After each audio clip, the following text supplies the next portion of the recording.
Hi everyone and welcome. This is the Apostate Prophet. I hope you're having a fantastic day. Muhammad is an extremely important character within Islam. He's not just the Prophet of Allah and the final messenger. He is also considered the perfect moral example for all humankind, for all times. And Muslims love to mention all the things that Muhammad said and did in order to give advice on how to behave and not to behave, on what is allowed and is not allowed. Such a tradition comes with big problems like the spreading of unreliable or outright fabricated reports on what Muhammad said and did. Today I want to present around 20 hadiths that are very commonly, very openly and often shared, which are either weak or fabricated. I want to start with one that I heard so much growing up. Many Muslims still don't know that this is a completely fabricated hadith. It goes, "Seek knowledge even as far as China," or "acquire knowledge even if it is in China."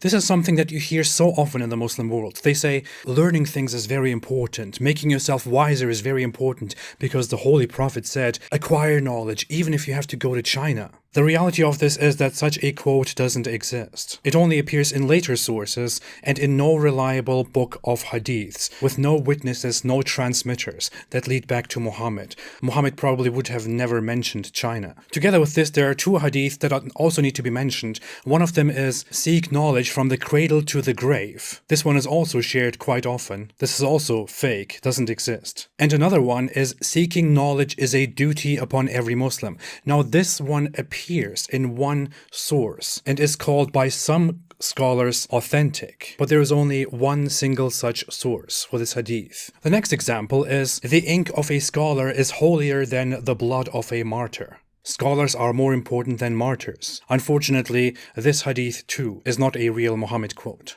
Yet another very related example is this hadith, "To think for an hour is better than to be engaged in worship for a period of 60 years.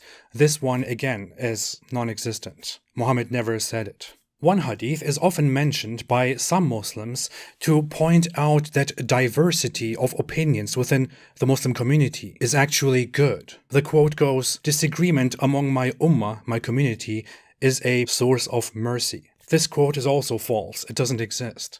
The next one is a very annoying one, and I'm sure many of us have heard about this. It goes, "The Prophet was once returning from a battle with his companions, and then he turned to them and said, 'We have returned from the lesser jihad to the greater jihad, the fight against your evil desires.'" This one is completely fabricated. It doesn't appear in any reliable source of hadiths, and scholars will tell you that it is fabricated. Unfortunately, this one is nowadays so popular in pop culture that I even heard a scholar of religious studies from a prestigious university cite this as part of his religious studies course. This is fake. It doesn't exist. There is no such thing as inner struggle is the greatest jihad. Sounds profound, but it's fake. The next one is one that I heard so much in Turkey, and I wish I could go back in time and tell everyone that this is a fake hadith.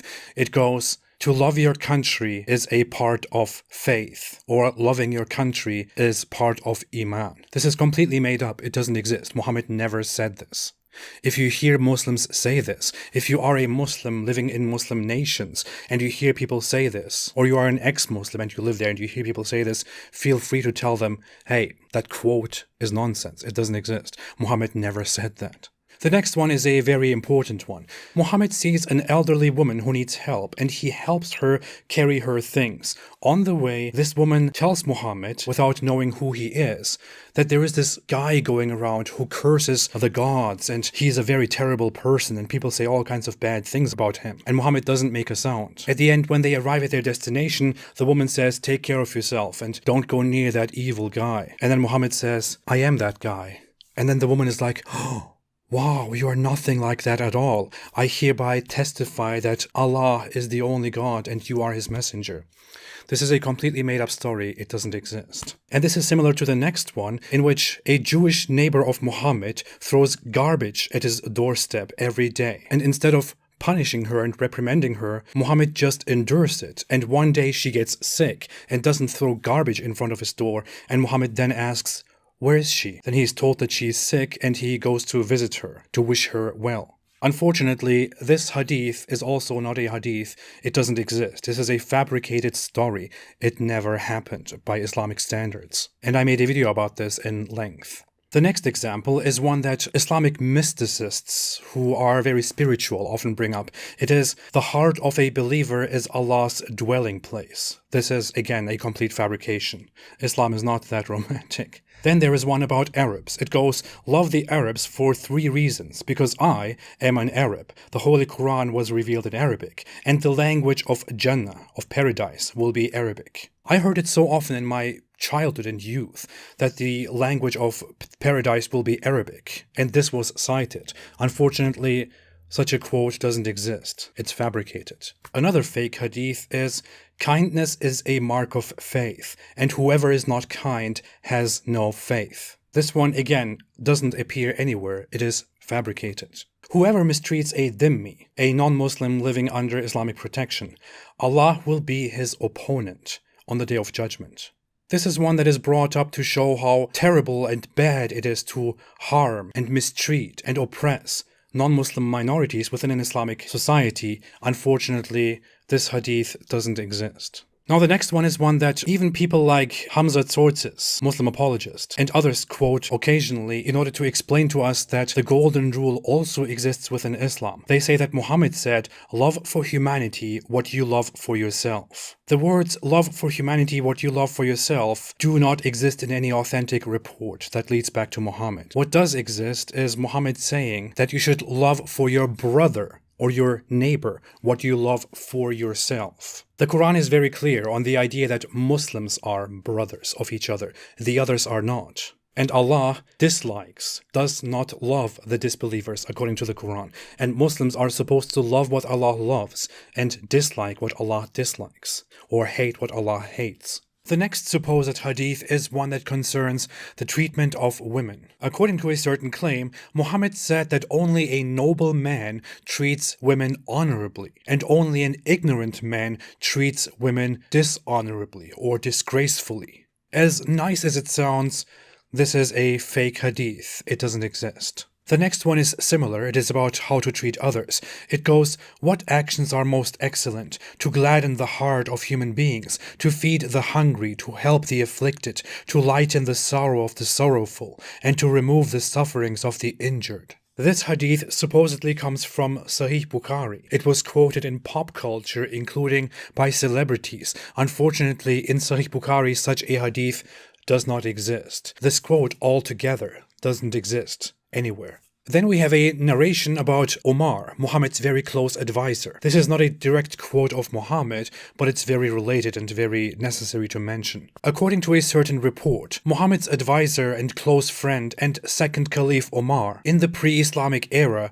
buried his daughter alive. And when he was there, digging her grave, dust fell on his beard, and then his daughter, who was supposed to be buried, wiped the dust off his beard, upon which he became very emotional and cried. This is part of a Muslim narrative which is meant to explain that before the Islamic era, in the era of ignorance, people used to bury their girls alive. And even Omar himself did that. It seems to be just another dramatic addition to make pre-Islamic Arab polytheism look very terrible and primitive, and make Islam look glorious. Fortunately, this is a fabrication. It doesn't exist. Next, Muhammad is claimed to have said, when a husband and a wife look at each other, Allah looks at both of them with mercy. It sounds pretty cute, but this is again not a real quote by Muhammad. And finally, I want to quote this one, which I find personally very interesting, very significant. This is something that I heard a lot in my spiritualist, mysticist Muslim environment, and it's one that really signifies the insanity of certain Muslim beliefs. It is the report that Allah supposedly said to Muhammad, if it weren't for you, I would not have created the worlds. I learned in my past, in my youth, that this is real. And back then I thought, wait a minute, there's something off with this. Allah creates everything and everyone, but He creates all the worlds because of Muhammad, who is also His own creation. The hadith is completely made up. It doesn't exist. Muhammad never said such a thing, according to Islamic standards and reports. And that's it. Now, there are so many more that are attributed to Muhammad and that are completely fake, fabricated, or unreliable, weak. And I could go on with this forever, but this is a summary of some of the very important ones that I think I heard before and that are mentioned quite often. Incidentally, many of these make Muhammad sound more insightful, more relatable, thoughtful, loving, more tolerant than he actually was. If you want to read about who Muhammad really was, you can start reading the books of hadiths. Or I can soon make a video when I have the time to summarize who Muhammad really was. But for now, you can watch my video, 10 things everyone should know about Muhammad. Thanks for watching. If you like this video, don't forget to like, to subscribe, and to share. If you want to support what I am doing, consider supporting this channel on Patreon. I really appreciate your help. I will be back soon. Have a fantastic day and stay away from Islam.